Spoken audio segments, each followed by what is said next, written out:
sad day for our sport.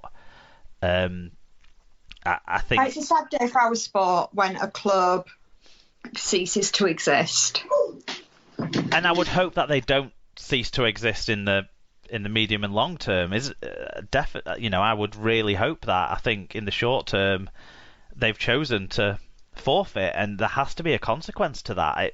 It's too significant a move, I think, even in like you say, even in these strange times. Maybe we'll get through some of the other views, and there are sort of views on the table there. I want Toronto back in the league structure somehow, some way next year. If there's a workable way of that, but I'm not sure unless there's a big sort of financial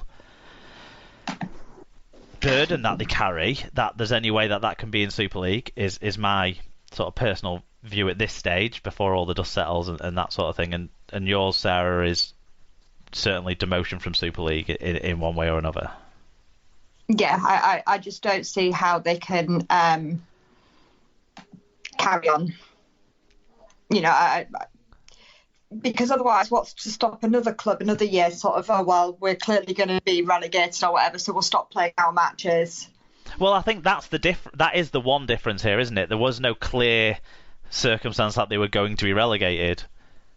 No, that's true. Because there was no decision made on that, and the suggestion was the decision was going to be made that there wouldn't be any because of some of the sacrifices that Toronto would have been making to make sure we completed some sort of competition of substance. But they've reneged on that part of it, and that changes the whole equation for me. But yeah.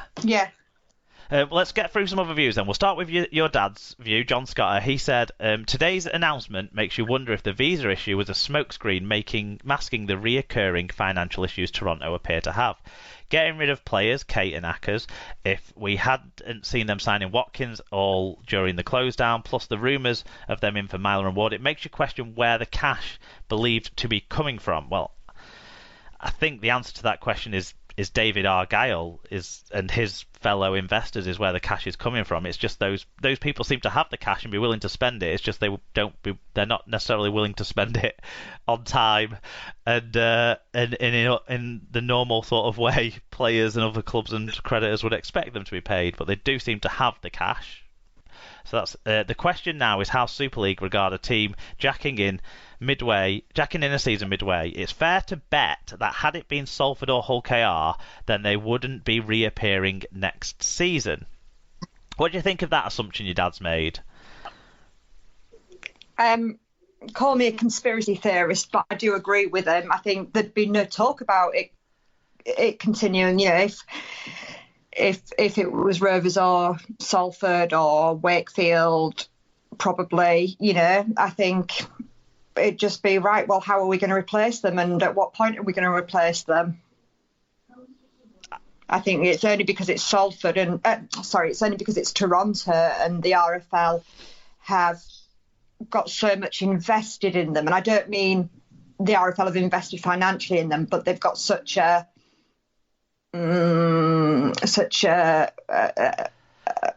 political stake in their success is maybe a way to put it in terms of the people right at the top of the RFL. Yeah, that.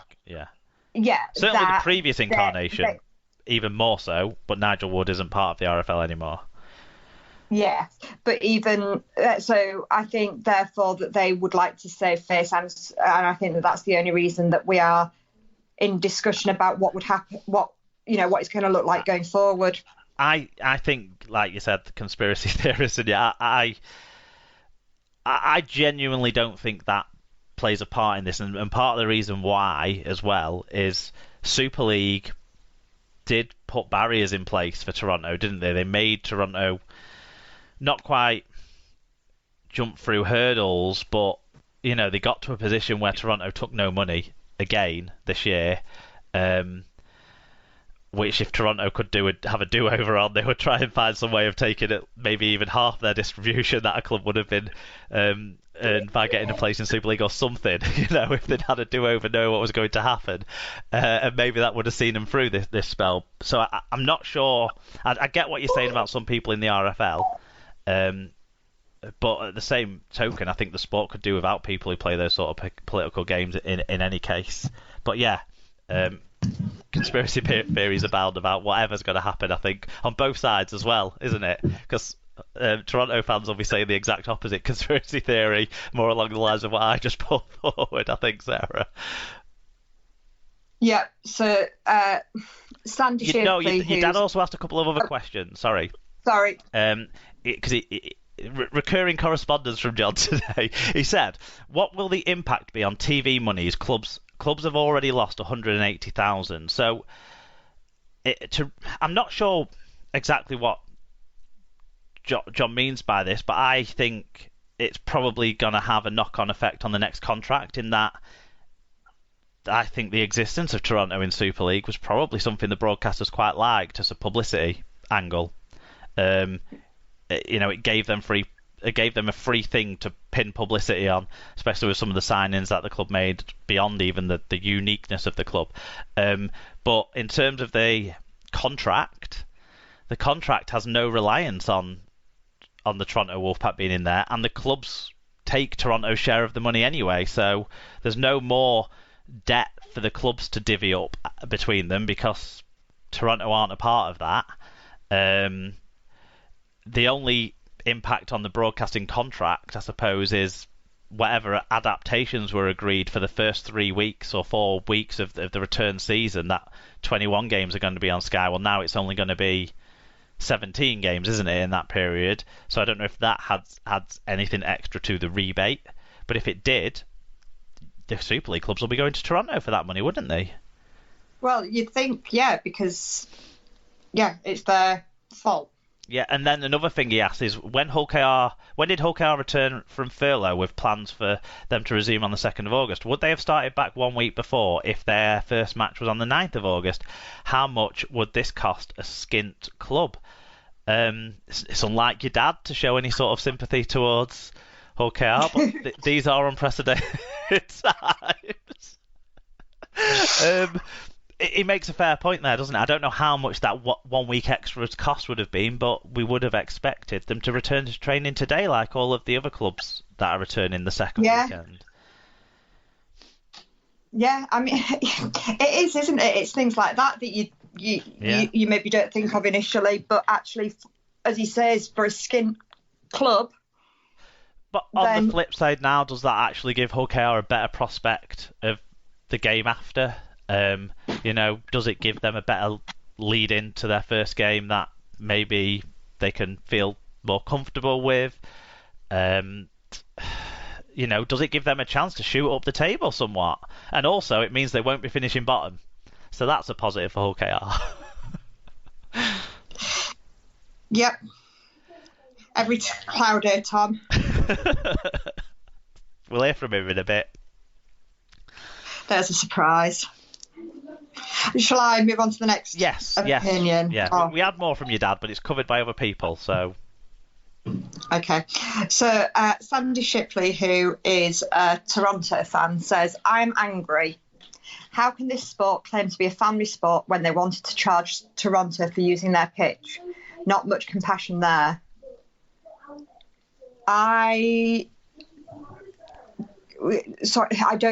Who was charging Toronto? I assume wherever they were going to have to play. In the statement that came out of Toronto, it mentioned about ground rents and stuff like that, didn't it? Stadium rentals. Yeah. So, look, Sandy's been one of the most present and passionate and positive supporters of the Toronto Wolfpack that there's been. So I'm sure, when we talked about these being snap reactions and that sort of stuff, I'm sure Sandy's got every right to feel angry and upset with the situation of things. Don't blame her at all. Paul Savage said, "Always the fans that suffer. Maybe a bit of a wake-up call. Rugby league is not big enough, strong enough, nor is it financially strong enough to try and widen the game overseas. Time to look after our own." In brackets, just my opinion. Well, that's what this is about, talking about, Paul. So that's exactly what we want. Just your opinion. Yep. I would counter that by saying I'm not sure financially what Toronto took out of the sport because they took no central distributions. So in terms of Super League this year, they probably actually meant a net positive financial contribution to the other 11 clubs. Whether you can argue they took opportunities away from clubs lower down the structure, that's a different conversation. But similarly, Toronto being in or not being in doesn't create any more money in rugby league to go around every other club, unfortunately. So Henry says, it's not hard to agree Wolfpack has made mistakes on and off the field, but also to point out that COVID/visas/outside issues have made it much worse. Lack of leadership and vision from the RFL/Super League have helped create this problem.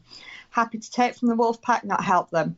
How quick were clubs to earn an extra 200k each from Wolfpack not getting TV money, but then spit in their face when the club asks for a loan to help get things going post-COVID? What does David and the Wolfpack have to gain by restarting? Very little and lots of money to lose.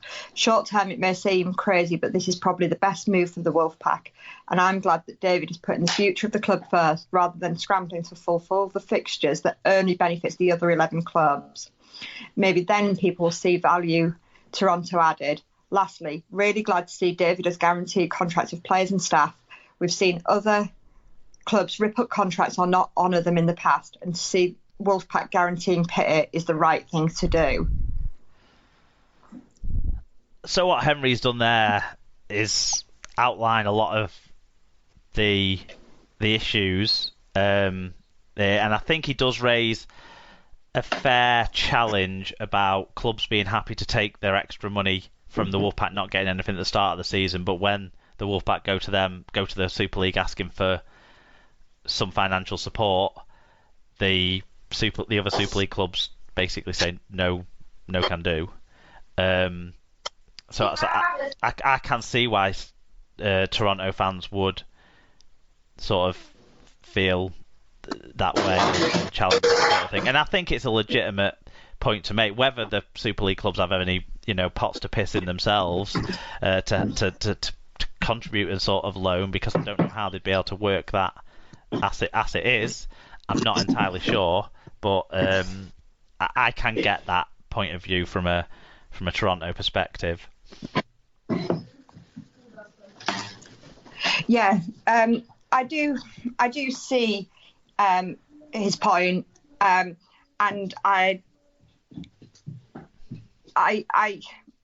get what he's saying about it's good to see David's guaranteed the contract to the players and staff, but let's face it, they've not exactly been good at actually paying these contracts, have they? Oh yeah, David Argyle's guarantees don't mean so much to me right now. Looking from the outside looking in, I've got to be honest with you, Henry, and as much as there's fair to sort of call out where's been the help from the RFL or the Super League in the problem that exists, that is unique to the Wolfpack, and partly the RFL allowing this all to happen and stuff is part of the problem that's been created. But a big part of the problem that's been created here is the club not being run sensibly, not paying its bills on time, not earning maybe some of the goodwill that might have seen clubs look to bend over for the Wolfpack in this situation. And when there's 2 or 3 Super League clubs out there that you've withheld money from for long periods of time, you kind of it does come round, doesn't it? And this guarantee, like you say, Sarah, I don't have huge confidence in David Argyle's guarantees because he hasn't paid people in June yet. No, well, this is I'd kind of argue, whether him guaranteeing anything is worth his breath, really. Yeah, hopefully it is, all paid up, all sorted out, and I want to see that. And all throughout, I've tried to be like positive and optimistic about these things, but the more and more you hear about things not getting paid, players not getting paid, creditors not getting paid, promises not being kept, you gotta question his promises. If you're a Wolfpack fan, even though you can question everything else that's gone on, you've got to question your own as well sometimes. Yeah, I think as well, it's all very well good saying, the other clubs are spat in their face, but, most of the other clubs haven't got two pennies to rub together, have they?